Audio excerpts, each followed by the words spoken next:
जी, बिस्मिल्लाहिर्रहमानिर्रहीम। मेरी आवाज़ आ रही है तो मुझे कंफर्म कर दें कि ठीक आवाज़ आ रही है।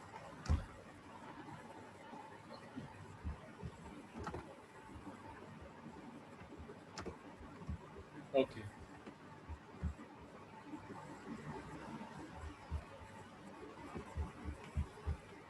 ठीक है जी। 3:15 PM हो गए। जो टाइम दिया था उसके मुताबिक हम स्टार्ट करते हैं। बाकी जो लोग आते रहेंगे साथ साथ ऐड होते रहेंगे। आज ये हमारा नैब ऑर्डिनेंस का तीसरा और आखिरी लेक्चर है। हम कोशिश करेंगे इसको जल्द अज जल्द इसको कंक्लूड करें, लेकिन डिटेल से कॉम्प्रिहेंसिव अंदाज में। टाइम शॉर्ट था। मतलब 1 घंटा मैं जैसे कह रहा था इतना दे सकता था, लेकिन मैं बाकी कुछ काम छोड़ के मैंने कहा आज इसको अच्छी तरह कंप्लीट कर देते हैं। इसको मज़ीद आगे नहीं लेके जाते। आज इंशाल्लाह हम इसको 5 PM तक कोशिश करेंगे कि 5 तक ये कंप्लीट हो जाए। आप लोगों का साथ चाहिए होगा। आप लोगों के लिए थोड़ा मुश्किल है ये, अगर आप लीगल बैकग्राउंड से नहीं हैं। इंशाल्लाह हम इसको ऐसे प्रिपेयर कर रहे हैं कि इसके अंदर कोई सिंगल वर्ड भी आपको ऐसा नहीं लगे कि जो आपकी समझ में ना आया हो, ताकि आपके 20 के 20 क्वेश्चन इसमें क्लियर हो जाए। कोई इतनी मुश्किल बात नहीं है। आप लोगों को सिर्फ वो चीज़ें याद रखनी है जो कि हाईलाइट की गई हैं।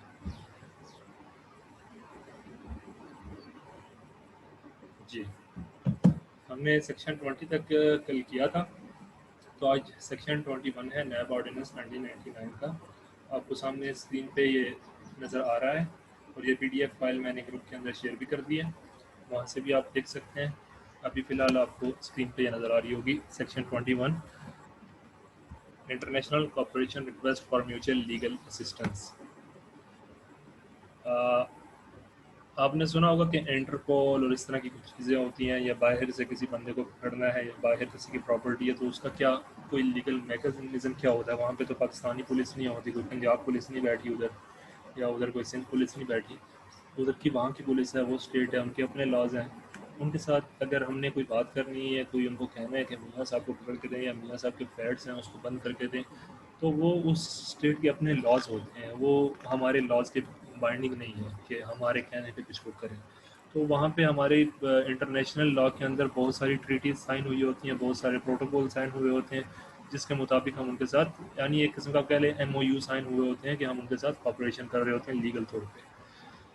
द चेयरमैन नैब, जो चेयरमैन नैब और any officer authorized by the federal government में request of foreign state, request कर सकते हैं। कोई स्टेट बाइंडिंग नहीं है कि इनकी बात जो ये कहें वो ये करें। वो क्या कर सकती है, रिक्वेस्ट कर सकती है फॉरेन स्टेट को टू डू एनी और all of the following acts in accordance with the law of such state, कि भाई आप की स्टेट के जो कानून हैं उसके मुताबिक ये वाला काम आप कर दें, लेकिन आप अपना लॉ उनके ऊपर इम्पोज नहीं कर सकते। क्या करते हैं आप, कोई एविडेंस लेना है, ठीक है, सर्च वारंट्स, किसी बंदे के घर की तलाशी लेनी है, ठीक है। जैसे आप लोगों ने सुना होगा कि अल्ताफ़ भाई कराची वाले MQM के, उनके घर की कई बार तलाशी ली गई। तो वो नैब का तो इस तरह है, लेकिन दूसरे लॉज का भी इसी तरह एक क्लास होती है जिसमें international cooperation request for mutual legal assistance होती है, उसको हम यूज़ करके वो करते हैं। लेकिन नैब ने इसको अपने ऑर्डिनेंस के अंदर भी बयान कर दिया कि अगर बाहर कोई चीज़ है तो एविडेंस हम कर सकते हैं वहाँ से, उसके स्टेट के लॉ के मुताबिक उसको हम लिख सकते हैं। भी search warrant relevant to investigation और प्रोसीडिंग इन पाकिस्तान, की प्रोसीडिंग पाकिस्तान में चल रही है, हमें ये चीज़ें रिक्वायर्ड है, बंदा आपके कंट्री में, तो इससे ये चीज़ें कर दें। अगर वो स्टेट कर दे तो उसकी मेहरबानी है, अगर वो ना करे तो आप उसको उसके ऊपर कंपेल नहीं कर सकते कि ये काम करें। Freeze asset by the whatever process are lawfully available in this state, उस स्टेट के अंदर फ्रीज करने की प्रॉपर्टी के जो कानून है उसके मुताबिक उसकी प्रॉपर्टी को फ्रीज करवाया जा सकता है। ओके, कन्फिस्केट आर्टिकल और फॉरफीट एसेट्स, यानी बंद करवाना, उसको ख़त्म करवाना या उसको कर्क कर लेना, ये सारे काम करवा सकते हैं। लेकिन ये कोई इतना इम्पोर्टेंट नहीं है ये वाला आपके लिए।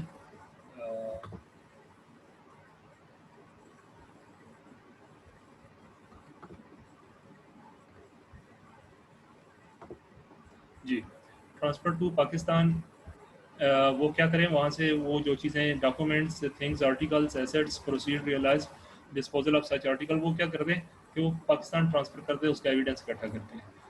ऐसा काम भी होता है, transfer in custody of Pakistan person detain in that state. अगर वहाँ पे इंटरपोल के ज़रिए गिरफ़्तार करवा लिया गया है तो उसको जल्दी से पाकिस्तान भेज दें। इंटरपोल के ज़रिए फिर एक उसका अलग प्रोसेस है, वो किस तरह गिरफ़्तार करके एयरपोर्ट पे पहुँचाते हैं, आगे पुलिस जाती है, वहाँ से उसको गिरफ़्तार कर लिया जाए। अच्छा जी। अच्छा, जो कानूनी शहादत ऑर्डर है हमारा, कानूनी शहादत मतलब लॉ ऑफ एविडेंस है, ये भी एक ऑर्डिनेंस है, ये भी परमानेंट ऑर्डिनेंस है। जनरल ज़ियाउल हक साहब ने इसको ऑर्डिनेंस बना दिया था पहले। Evidence law of evidence act होता था हमारा, जो गोरे का बनाया हुआ था, लेकिन ज़ियाउल हक साहब ने इसको मुस्लिम बनाने के लिए कानूनी शहादत इसका नाम रख दिया और इसको ऑर्डिनेंस बना दिया लिटिल बिल चेंजिंग करने के लिए। तो ये कानूनी शहादत किसके रिलेटेड है? कानूनी शहादत जितनी भी एविडेंस कोर्ट के अंदर हो रही होती है, वो कानूनी शहादत हमें एक पूरा मैकेनिज्म बताता है कि कैसे शहादत करवानी है, किस यानी एविडेंस किस बंदे का रिकॉर्ड हो सकता है, किसका नहीं हो सकता, कौन कम्पिटेंट है। तो ये जो लॉ ऑफ एविडेंस है उसकी जितनी भी आर्टिकल्स हैं वो अप्लाई होते हैं, वो जो ट्रांसफ़र करते हैं पाकिस्तान में, तो फिर हम उसको देख के अपने लॉ ऑफ एविडेंस के मुताबिक उसको कोर्ट के अंदर पेश करते हैं। तो मुश्किल बात नहीं है इसके अंदर। अच्छा, चेयरमैन नैब किसी टर्म्स एंड कंडीशन के ऊपर अगर उसको जो बेहतर लगे किसी को एम्प्लॉय कर सकता है, मतलब बंदा रख सकता है कोई काम के लिए, any person organisation for detecting tracing identifying the assets required by an accused in connection with the offence. ठीक है, वो उसको रिकवरी और वो जो एविडेंस वगैरह, कोई ऐसी एजेंसी हो सकती है, कोई ऐसी प्राइवेट ऑर्गेनाइजेशन हो सकती है जिसके ज़िम्मे ये काम लगा सकते हैं चेयरमैन नैब, भी उसको इजाज़त है। मोस्ट इंपॉर्टेंट जुरिस्डिक्शन, जुरिस्डिक्शन क्या है, चेयरमैन नैब की जुरिस्डिक्शन क्या है? May inquire into and investigate any suspected offense which appears to him on reasonable grounds to involve किसी का माइक ऑन है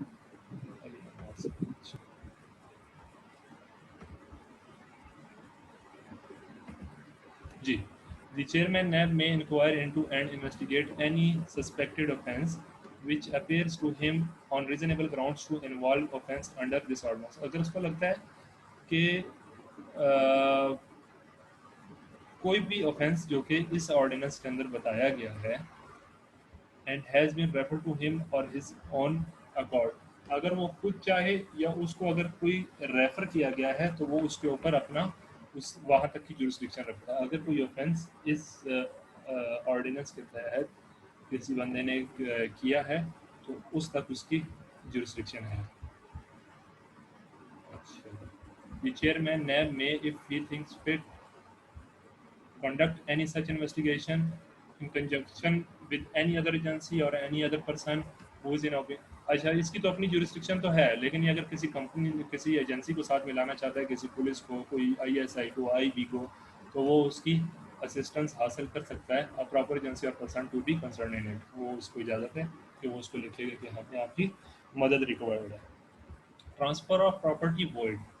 अच्छा जी, ट्रांसफ़र ऑफ प्रॉपर्टी हमने पीछे बयान किया था कि एक बंदा उसकी इन्वेस्टिगेशन और वो जब शुरू करते हैं तो उसकी तमाम प्रॉपर्टी को जो उससे ताल्लुक़ रखती है उसको चेयरमैन नैब के पास पावर है कि वो उसको फ्रीज़ कर लेता है। जब वो फ्रीज़ के ऑर्डर जारी करता है या कोर्ट फ्रीज़ के ऑर्डर जारी करती है तो अब उसके ऊपर ट्रांसफ़र ऑफ प्रॉपर्टी वर्ड का भी सेक्शन अप्लाई हो जाता है कि अगर उस अरसे में जब तक वो फ्रीज़ है तो अगर कोई ट्रांसफ़र कर दे, उसको बेच दे, तो वो ट्रांसफ़र क्या होगी, लॉ के लिहाज से उसकी क्या लीगल हैसियत होगी। मतलब एक बंदे को आपने डिटेन किया हुआ है, डिटेन नहीं भी किया हुआ, उसकी फ्रीज की हुई है प्रॉपर्टी और वो बंदा कोई इलीगल तरीके से मुझे ऐसे शो करके वो प्रॉपर्टी बेच देता है, वो मेरे साथ कॉन्ट्रैक्ट कर लेता है, ट्रांसफ़र भी कर देता है। अगर वो ट्रांसफ़र कर भी लेता है तो उस ट्रांसफ़र की क्या हैसियत होगी लॉ में, वो यहाँ पे बता रहा है। The NAB chairman has initiated an inquiry or investigation any offence under this ordinance committed by accused person, relative, associate person, other person on his behalf shall not transfer by any means whatsoever। उस बंदे की जो accused है और जो बंदा required है उसका जो रिलेटिव हो सकता है, जो उसका एसोसिएट हो सकता है, जो ऊपर हमने बयान किया था सारा, उसकी property shall not transfer by any means whatsoever. किसी लिहाज से भी उसकी प्रॉपर्टी ट्रांसफर नहीं हो सकती। प्रॉपर्टी ट्रांसफर होने के बहुत सारे मोड हो सकते हैं। सेल हो सकती है, मॉर्गेज हो सकता है, रेंट पे देना हो सकता है, गिफ्ट हो सकता है, बहुत सारी चीज़ें होती है। इस वजह से वो कहते हैं shall not transfer by any means whatsoever, create a charge on any property owned by him or in his possession while in inquiry investigation। जब तक वो इन्वेस्टिगेशन और इंक्वायरी के अंदर है, प्रोसीडिंग पेंडिंग है बिफोर द नैब कोर्ट, ठीक है, and any transfer of any right title interest appropriation. अच्छा, वो जो उस प्रॉपर्टी के ऊपर कोई चार्ज करता है या कोई ट्रांसफर वगैरह करता है, तो अगर कर भी दिया है तो वो शेल बी वॉइड। लॉ के लिहाज से वो फॉरबिडन था। जिसने खरीदनी थी, एक होता है हमारा एक लॉ का कंसेप्ट है कैविएट एम्प्टर, मुश्तरी होशियार बाज। जिस बंदे ने वो प्रॉपर्टी खरीदनी थी तो उसको खुद चाहिए था कि वो पहले देखता, अगर उसने अब खरीद भी ली है तो वो प्रॉपर्टी की सेल वॉइड हो जाएगी, यानी उसे कोई बेनिफिट नहीं होगा। Any person who transfer or creates a charge on property in contravention of subsection A shall be punishable। अगर कोई बंदा, ये जो एक्यूज्ड है, जो ट्रांसफ़र करता है अपनी प्रॉपर्टी को, या इसका कोई रिश्तेदार वगैरह जो कि इन्वेस्टिगेशन के अंदर उसको ज़रूरत है नैब को, तो वो अगर ऐसी कोई चीज़ ट्रांसफ़र करता है अपनी, एक तो वो वॉइड होगी, लेकिन उसे सज़ा भी मिलेगी इसकी अलग, victorious punishment for a term which may extend to 3 years and shall also be liable to fine not exceeding the value of the property involved। जितनी प्रॉपर्टी उसने ट्रांसफर की है उससे उस जितना उसके ऊपर फाइन भी किया जा सकता है, और उसको 3 इयर्स की पनिशमेंट, 3 इयर्स तक की पनिशमेंट दी जा सकती है, में एक्सटेंड, ठीक है।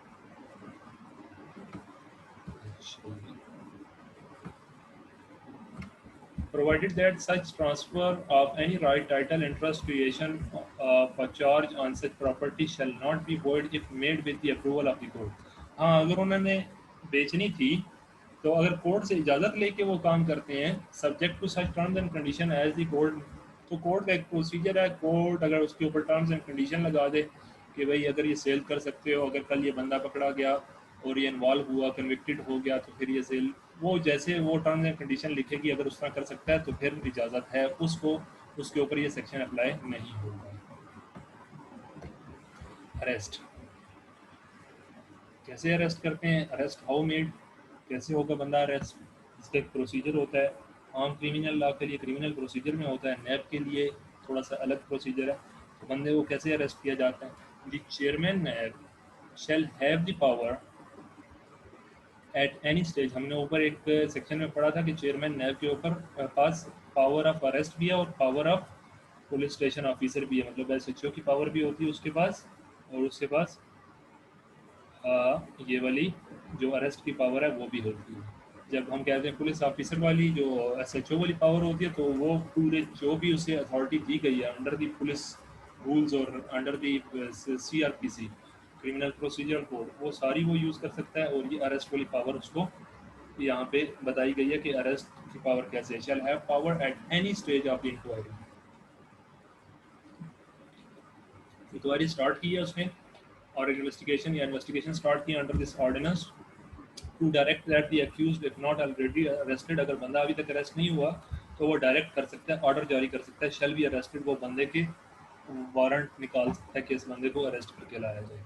इसको किसी अदालत से पूछने की ज़रूरत नहीं है, किसी मजिस्ट्रेट से पूछने की ज़रूरत नहीं है, बस चेयरमैन नैब हो गया था तो उसको बंदे को अरेस्ट किया जा सकता है।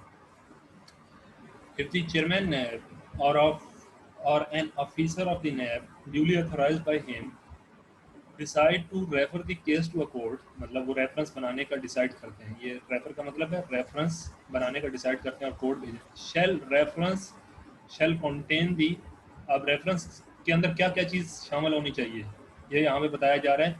वो रेफरेंस किस किस चीज़ पे कंटेन होगा, the substance of the offence और ऑफेंसेस एज द केस में be alleged to have been committed by the accused।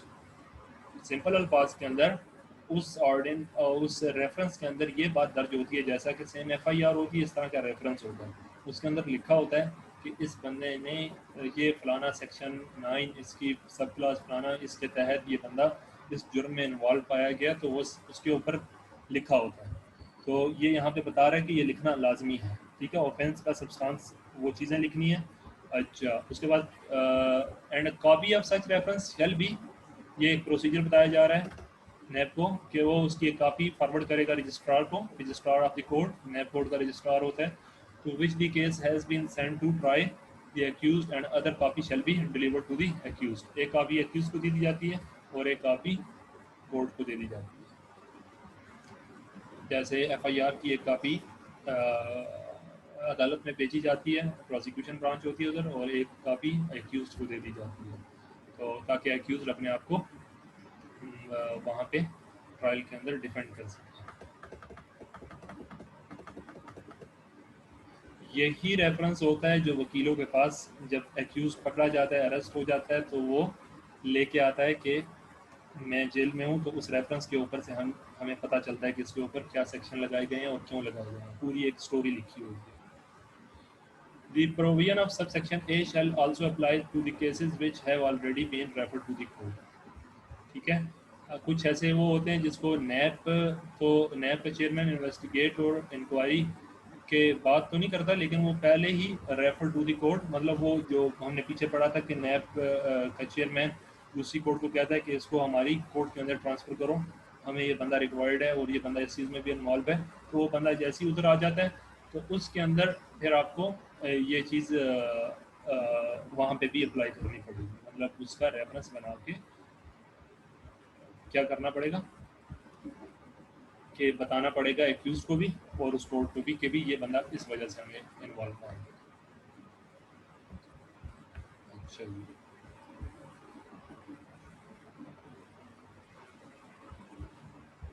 अच्छा, जो कोई भी बंदा या पब्लिक ऑफिस होल्डर कोई भी, वो क्या, अगर इस ऑफेंस, इस नैब के ऑर्डिनेंस के अंदर कोई ऑफेंस है और उसके अंदर अरेस्ट हो गया, तो नैब shell as soon as may be inform him of the grounds and substance on the basis of which he has been arrested and produce him। उसे पकड़ते ही बताएगी भाई आपको हम इसलिए पकड़ रहे हैं, वो काफ़ी शापी तो बाद में मिलेगी, अभी उसे बताएगी आपको हमने इस वजह से पकड़ा है कि आप इन चीज़ों में इन्वॉल्व पाए गए हैं। तो अरेस्ट करते ही क्या करना होता है, before the, produce him before the court, ठीक है, जो कि नैब कोर्ट है। हमारे जो क्रिमिनल प्रोसीजर है उसके अंदर हमने क्या करना, पुलिस ने क्या करना होता है, मजिस्ट्रेट के सामने पेश करना होता है, जो जज होता है, सिविल जज भी कहते हैं उसे सिविल के केसेस में, और वैसे मजिस्ट्रेट कहते हैं, वो मजिस्ट्रेट के सामने पेश करता है। ये यहाँ पे कहाँ पे, नैब कोर्ट के सामने पेश करेगा, कितने टाइम में पेश करेगा, with in a period of 24 hours, 24 घंटे के अंदर अंदर उसे पेश करना होता है। इसी तरह हमारे क्रिमिनल प्रोसीजर में होता है, आम एफआईआर में बंदा अगर उठाया जाता है तो 24 घंटे में पेश करना होता है, यहाँ पे नैब कोर्ट के सामने पेश करना होगा। और इस टाइम में से वो वाला टाइम निकाल लिया जाता है जो कि ट्रांसिट में लगता है, ट्रांसिट मतलब सफ़र में, मतलब अब यहाँ से हमने बंदे को हम कर रहे हैं गिलगित से गिरफ्तार कर रहे हैं, तो हमने उसको पेश करना है, तो कोर्ट तक जितना आने में टाइम लगेगा उसको वहाँ से एक्सक्लूड कर देंगे, excluding the time necessary for the. अच्छा जी, वो जो सफ़र में उसकी सफ़र में जो टाइम लग रहा है अरेस्ट वाली जगह से लेके कोर्ट तक लाने में, उसको हम एक्सक्लूड कर देंगे, बाकी 24 आवर। अब इसका पुलिस भी नाजायज़ फ़ायदा उठाती है और नैब भी नाजायज़ फ़ायदा उठाती है कि वो उठा के एक दिन रखते हैं, 2 दिन रखते हैं, 3 दिन के बाद डाल देते हैं कि आज अभी इस टाइम हमने उठाया है, तो वो वहाँ से 24 आवर शुरू कर देते हैं, ये भी होता है। अच्छा जी, इंक्वायरी एंड इन्वेस्टिगेशन, अच्छा, ये सबसे मोस्ट इम्पॉर्टेंट बात है, इसके ऊपर लाजमी क्वेश्चन आ सकता है। यहाँ से देखें, जब बंदा अरेस्ट हो गया उसको मजिस्ट्रेट के सामने, उसके सामने कोर्ट के सामने पेश कर दिया गया, नैब कोर्ट के सामने, जज साहब के सामने। अब क्या होगा, अब ये होता है कि जो इंक्वायरी और इन्वेस्टिगेशन होती है इसको कंप्लीट करना होता है नैब में। इंक्वायरी इन्वेस्टिगेशन कंप्लीट करेगी तो आगे ट्रायल शुरू होगा। तो इंक्वायरी एंड इन्वेस्टिगेशन कंप्लीट करने के लिए for a period not exceeding 90 days. 90 days का उसे टाइम दे दिया गया कि आपने ये मतलब 90 डेज तक नैब की कस्टडी में बंदे को रख सकते हैं। ये सबसे बड़ी गलत बात है, मतलब जो नैब के ऊपर बार बार ये बातें होती हैं, इस वजह से होती हैं, इन 90 डेज की वजह से।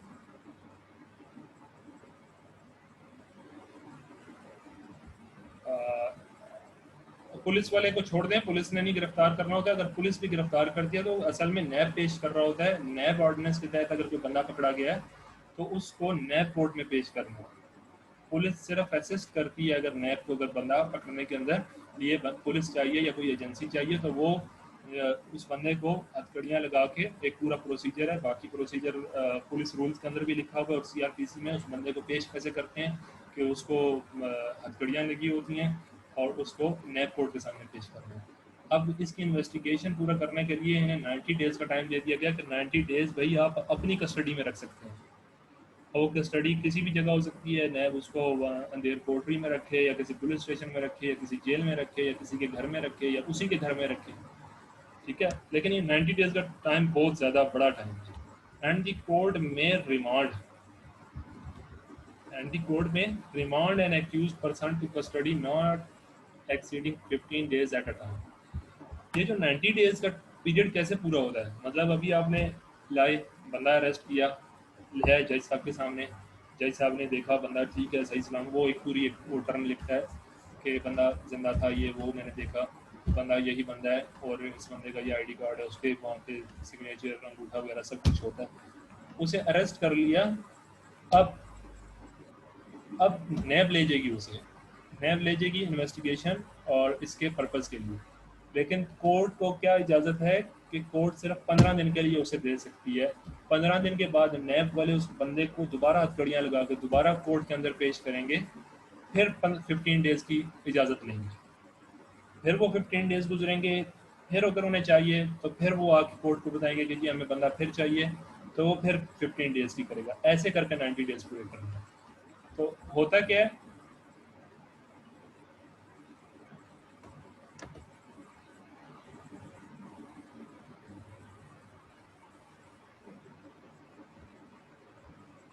Meeting time I think 9 minutes रह गया।